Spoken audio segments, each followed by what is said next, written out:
नमस्कार, मैं प्रभाकर निराला, L24 news में आपका स्वागत है। पटना सिटी शिशु शिक्षा प्रबंध समिति बिहार के तत्वाधान में आयोजित 3 दिवसीय आचार्य कार्यशाला का आयोजन केशव सरस्वती विद्या मंदिर केशवपुरम मिर्ची रोड में आज से शुरू हो गया, जहां कार्यशाला का उद्घाटन विद्या भारती संस्थान के प्रदेश सचिव श्री प्रकाश चंद्र जायसवाल और स्कूल के प्रधानाचार्य मनोज कुमार मिश्र ने किया। उद्घाटन भाषण के दौरान प्रकाश चंद्र जायसवाल ने कहा कि कार्यशाला का मतलब होता है कि खुद को आत्मनिर्भर बनाना, इसमें स्वयं का विकास होता है और आज शिक्षा का रूप बदल चुका है। आज कई नई शिक्षा नीति में पर्यावरण, प्रकृति, नदी, तालाब का संरक्षण, नई तकनीकी से आत्मनिर्भर बनना, ताकि आप कभी भी अपने आप को बोझ ना समझे। वहीं दूसरी ओर प्रिंसिपल मनोज कुमार मिश्र ने कहा कि आज की शिक्षा नीति प्रकृति और आत्मनिर्भर की ओर जोर रहा है, जिससे मानव जीवन का उदय और उनका आत्मस्वरूप मजबूत हो रहा है। पटना संवाददाता धर्मेंद्र कुमार की रिपोर्ट।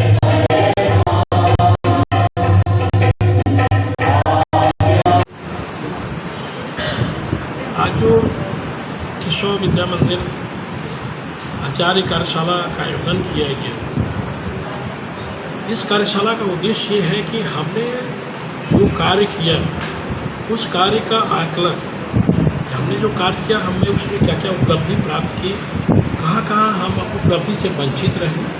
आने वाले दिनों में हम फिर योजना बनाएं तो हमारी पिछले वर्ष से सीख लेते हुए अगले वर्ष और प्रभावी हमारा कार्य हो। हमारे जितने भी आचार्य बंधु यहाँ पर कार्य करते हैं, प्रत्येक की अपनी अलग अलग विषय के आधार पर उनकी अपनी योजनाएं भी बनती है, उस पर चर्चा होगी अभी 3 दिनों तक। और उस चर्चा के आधार पर प्रत्येक आचार्य अपनी अपनी फैकल्टी वाइज योजना बनाएंगे, प्रत्येक फैकल्टी मजबूत हो। बाकी जो विद्यालय के साथ शैक्षिक गतिविधियों के अतिरिक्त जो कार्य है, जो बालक विकास की दृष्टि से स्वपाठ्य क्रियाकलाप है, अब तो नई शिक्षा नीति में स्वपाठ्य क्रियाकलाप हट गया है, अब वो मेन स्किल्स में जुड़ गया है। तो अब हमारे बच्चे पठन पाठन के साथ स्किल्स में भी आगे बढ़ें, इस दृष्टि से भी इस वर्ष योजनाएं बन रही है। और इस प्रकार से हमारे बच्चे विद्या भारती संगठन का जो ये विद्यालय है कि हमारा विद्यालय का बालक पढ़ने वाला जो युवा पीढ़ी तैयार हो, वो हर एक दृष्टि से सशक्त हो, वो उसमें धैर्य हो, वो स्वाभिमानी हो, वो नेतृत्व कर सके, दीन दुखी अभावग्रस्त बांधवों की भी चिंता कर सके। इस प्रकार से हम सब बालकों के अंदर गुण को भरें, उनके व्यवहारिक ज्ञान को उस तरह से देने का कार्य करते हुए योजना बनाएंगे। और खासकर जो अभी पर्यावरण का विषय आ रहा है, जल संरक्षण का विषय आ रहा है, कैच द रेन्स की जो बातें हो रही है, तो उस तरह से हम अपने बालकों के माध्यम से हमारे आसपास के जो गांव हैं उसमें पोखर, तालाब, जल संरक्षण कैसे किया जा सकता है, वाटर हार्वेस्टिंग की क्या हम कर सकते हैं, छत पर जो पानी की बूंदें गिरती हैं उसे हम व्यर्थ नाली में नहीं जाने दें।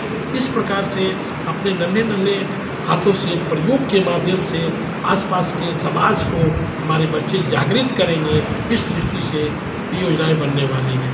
कुल मिलाकर विद्या भारती सिर्फ पठन पाठन ही नहीं, बच्चों को समाज जीवन में कैसे समरस हो, सामाजिक चुनौतियों को किस प्रकार से सामना करते हुए आगे बढ़े, इसमें भी सीखते हैं।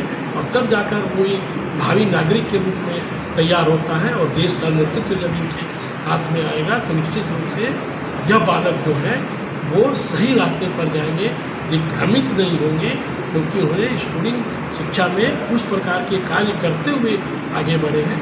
विद्या भारती का यही उद्देश्य है। नई शिक्षा नीति आज जो प्रारंभ हुई 2020 में, यह बालक का 360 डिग्री डेवलपमेंट कैसे हो, और बालक बीच में शिक्षा छोड़ करके सप्तम अष्टम के बाद और विद्यालय छोड़ देता है, तो उसका विकास कैसे हो। ये बेरोजगारी की समस्या उत्पन्न होती है। वो कहते हैं कि हमारी डिग्री 90% एबव की नहीं है और हम योग्य नहीं हैं। तो यह इन सब बातों को रोकने के लिए नई शिक्षा नीति जो बनी है वह व्यक्ति विकास के लिए प्रारंभ से भी यह कार्य होता है।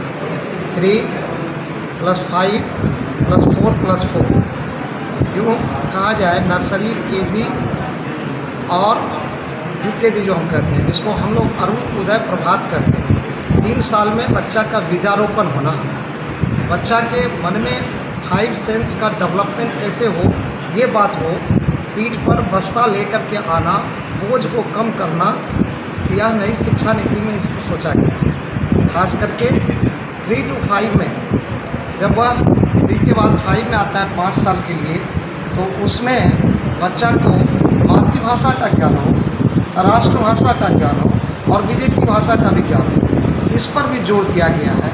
और मातृभाषा में बच्चे आनंद से सीखते हैं, उसको सीखने में आनंद आता है। और फिर बाकी 6, 7, 8 कक्षा में बच्चा का अपना कुछ विकास हो। जैसे छोटे छोटे बच्चे आज ई लर्निंग क्लासेस में ऐप जो बनता है वो ऐप बना सके, अपने आसपास में यदि किसी प्रकार का उद्योग हो रहा है, हमारे भाई बंधु जो चाक पर बनाते थे आज खिलौना बन रहा है, उसका ज्ञान हो, या ज्ञान के लिए भी आदमी तरस रहा है, छोटे छोटे कार्य, कास्ट का कार्य हो, ये सब कार्य, इलेक्ट्रिक का कार्य हो, ये सब छोटे छोटे कार्य बच्चों को प्रारंभ में ही 6, 7, 8 स्तर सिखाया जाता है। 9, 10, 11, 12 में पहले सब्जेक्ट का चयन होता था और हम लोग पॉपुलर एक्टिविटीज़ में संगीत को रखते थे और अन्य सब्जेक्ट को रखते थे, खेल को रखते थे। आज उसको मेन स्ट्रीम में जोड़ा गया है नई शिक्षा नीति में, और इससे बच्चों का संपूर्ण विकास होगा।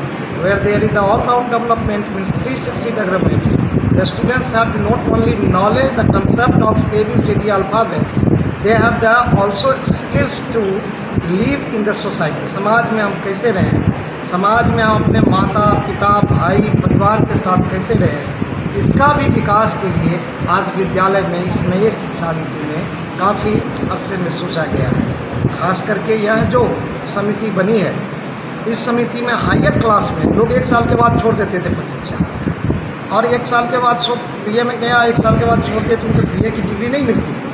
अब डिप्लोमा उनकी डिग्री दी जाएगी, फिर यदि 5 साल के बाद पढ़ना चाहे तो पढ़ सकता है। यह बहुत अच्छी बात है। न्यू एजुकेशन पॉलिसी में बच्चों का संपूर्ण विकास होगा और कोई भी बच्चा अपने आप को अछूता शिक्षा से